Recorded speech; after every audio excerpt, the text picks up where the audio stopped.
All right. Well, I hope everybody had a good weekend. I also, I somehow, I don't know what I got or where I got it, but I got me a little bit of a head cold. So I'm probably functioning at about 30% right now if I'm lucky. I'm actually like, I got that weird thing where my like hands are super cold, not clammy, but just super cold. So like, ugh. I also got like that weird headache going on. So push it through it. Push it through it. Anyway, this weekend was interesting because I think that we can safely say that Bernie Sanders and his policies are not as unpopular as people were trying to make them out to be post the 2020 election because he's like the first person that we're go like that not just the left is going to, that the press is going to, where he was literally on Meet the Press. And I had been sent this a lot yesterday and asked if I was going to cover it. So I figured why not cover it today. So I'm going to go into this fresh with you guys. I have not seen this, so this is going to be fun. But before we do that, I just wanted to say that this is a good time for us to hold the mirror up to ourselves, as well as try and figure out exactly where the Democratic Party went wrong. But, you know, the left, we just as a broader coalition need to look at ourselves and also say, where can we do better? Where can we work with each other to have a better outcome? Because I have a feeling that separation, like the separation within the leftist spheres, whether, you know, the corporate liberals and all this stuff, that's not helping, you know, or even the corporate liberals calling it, you know, out the communists. Wow, I almost said the Democratic Socialists, where I'm just like, actually, we're the ones that are taking less flack here because, again, my man Bernie, and I only say that because, you know, I do vibe with his policies. I think he is cool. Like, he's the most consistent person in politics, but I'm not going to pretend that I stand him like Donald Trump, or like Trump supporters do with Donald Trump. Like that, I'm going to hold. That shit is weird. Like, I know that was oversaid in this election cycle, but also undersaid somehow because they only did it for 2 weeks. That felt like 2 months. But yeah, Meet the Press had Bernie Sanders on, so let's take a look. That might help if I did that. Boom. Senator Bernie Sanders issued a scathing statement after the vice president's loss in what he called a disastrous campaign, saying, quote, "It should come as no great surprise that a Democratic Party which has abandoned working class people would find that the working class has abandoned them." And Independent Senator Bernie Sanders of Vermont joins me now. Senator Sanders, welcome back to Meet the Press.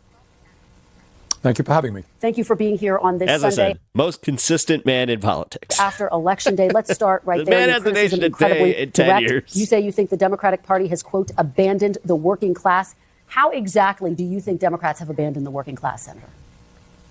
Look, the working people of this country are extremely angry. They have a right to be angry. In the richest country in the history of the world, today, the people on top are doing phenomenally well, while 60% of Americans are living paycheck to paycheck, and millions of families worry that their kids are actually going to have a lower standard of living than they do. Just a aside, the 60%, that's actually telling us that it got better because it used to be like nearing 75%. You got the top 1% owning more wealth than the bottom 90%.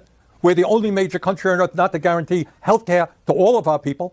25% of our seniors are trying to live on $15,000 a year or less. We have the highest rate of childhood poverty of almost any major country on earth. Still. And the gap between the people on top and everybody else is getting wider and wider. And wider. And then, Kristen, on top of all of that, we got a corrupt campaign finance system which allows billionaires to buy elections. So if you're an average worker out there, you're saying, hey, I'm working longer and longer hours, going nowhere in a hurry, worried about my kids, and yet the people on top have never had it so good. Where is the Democratic Party? Are they prepared? Yeah, and nobody's watching like the Elon stuff, even though, I mean, yeah. To stand up. Come on, that one's egregious. Like, that guy pretty much paid for an election. Fight for health care for all people.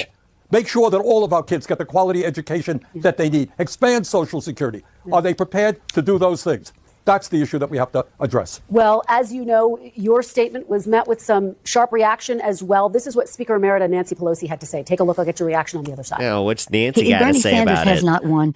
Let me, with all Oh, please. This freaking Oh my God, this witch. Do respect, and I have a great deal of respect for him, for what he stands for. But I don't respect him saying that the Democratic Party has abandoned the working class family. Yeah, with my second ice cream fridge in my kitchen. I haven't abandoned the working class families of America. What are you talking about? Senator, how do you respond Shut to Nancy Pelosi? Well, Nancy is a friend of mine, and we've worked together on many issues. But here is the reality. I have to say to Nancy, in the Senate in the last 2 years, we have not even brought forth legislation to raise the minimum wage to a living wage, despite the fact that some 20 million people in this country are working for less than $15 an hour. In America today, we have not brought, in the Senate, we have not brought to the floor the PRO Act to make it easier for workers to join unions. We're not talking about defined benefit pension plans so that our elderly can retire with security. We're not talking about lifting the cap on Social Security so that we can extend the solvency of Social Security and raise benefits. Bottom line, if you're an average working person out there, do you really think that the Democratic Party is going to the mats? Oh my God, guys, I just got it. Oh my God. And it's been in front of us this entire time. Okay, so Bernie is great, but he needs an apprentice. Oh, see, that's where he kind of failed, where he wasn't working with somebody that could be that like go-to, like the Robin to his Batman, where you're kind of like, yeah, he should be the next Batman. Oh, Bernie, that's what you need to focus on. Build an apprenticeship. Taking on powerful special interest and fighting for you. I think. Sorry to go comic books with that, but seriously. The overwhelming answer is no. And that is what has got to change. Senator, let me zoom out and just ask you about these results. You've heard some of the reaction throughout the Democratic Party. How much do you personally blame President Biden for this loss? President Biden, when he came into office, said that he would be the most progressive president since she has such a serious face. FDR. And I think on domestic issues, not foreign policy, on domestic issues, he has kept his word, and the agenda that he has pushed through has been an extraordinarily strong one. But that agenda has got to be placed within the overall context of American society today. And that American society today is one in which tens of millions of working families and elderly people are struggling, while the people on top have never had it so good. But, Senator, should he have gotten out of the race more quickly, as some are arguing? Yes. I'm not going to. I supported him because I think his agenda was a strong agenda, a working class agenda. I'm not going to. Yeah, and he was an incumbent president. Let's not pretend that wasn't just like I hate how the media is doing that. They're trying to pretend like him even running, because they're now ironically taking the narrative that the left was spinning at that time, where they were just like, oh, he is too old. He needs to step aside. We at least need a primary. Blah blah blah blah blah blah blah. Without just going, if it was anybody else, we'd be like, well, it's an incumbency. We really shouldn't, focus on that. We should probably focus on, like he's saying, the policies and, bolstering those. But yeah, look backwards. Kamala ran a strong campaign. She did everything that she could. Yeah. She decisively won the debate. So to me, it's not just about the campaign. It's about what does the Democratic Party stand for? Yeah. Do ordinary people say, yeah, that is a party that is fighting for my interest and prepared to take on the big money interests who control the economic and political life of the country? That's to me what the issue is. Yeah, we're talking a lot about the economics. You've talked about how the Democratic Party is out of touch when it comes to economic issues. Some Democrats are saying it's not just economic issues, it's cultural issues as well. Here's what Democratic strategist James Carville had to say. Take a look. What killed my favorite the Democrats and what killed Biden was a sense of disorder. And part of the sense of disorder was the unfortunate events of what I would refer to as the woke era. Oh my God, is he wearing headphones from like a World War I bunker? Has the Democratic Party's focus on identity politics gone too far, Senator? No. Let me answer it this way. I think if the Democratic Party must continue to stand up against all forms of bigotry. And Democrats should hold their head high in saying, we led the fight for women's rights and to protect the woman's constitutional right for abortion. We led the fight for civil rights, for gay rights. That is something we should be proud of. But it's not either or, Chris, and this is the problem. You can do both. You could say that I'm for raising the minimum wage to a living wage, guarantee health care for all people, expanding Social Security. And by the way, I also support a woman's right to control her own body, etc. It's not either or. It's going forward in both directions. This just makes me so mad. Why could we run him again? I've been speaking to some Democrats who are concerned because now President-elect Trump has beaten two women candidates, and their concern is that it will make it more difficult to nominate a woman candidate in the future. Do you share that concern, Senator? No, I don't. I think it's not a question. Look, I'm not going to deny that there is sexism in this country, that there's racism, there's homophobia. It's there.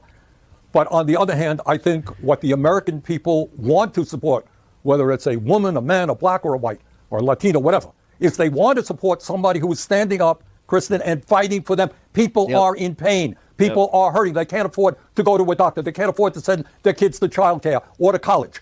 They're worried about future generations and what kind of standard of living they will have. Here is the bottom line, and it has to be dealt with. You got an economy today doing phenomenally well for the people on top.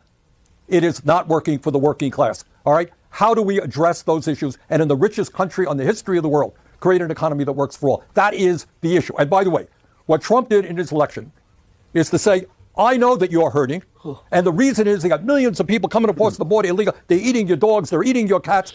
He gave an explanation. It happened to be a pretty crazy explanation. Yes, we got to strengthen the borders, but that is not going to raise wages for working people or provide health care to all people. The Democrats He almost validated that argument. need an explanation. And that explanation is corporate greed and the power of the billionaire class. Yeah. I know that's uncomfortable for people in the Democratic Party, some people, but that is the issue we have to address. Yeah. Senator, quickly before I let you go, I do want to ask you about the Supreme Court. Some Democrats behind the scenes quietly talking about the possibility should just... Notice how she kind of just stepped aside there, and she even kind of did the, okay. Justice Sotomayor step down to allow President Biden to appoint someone who's younger. She's only 70 years old. Is that something that you would support? Do you think she should step down?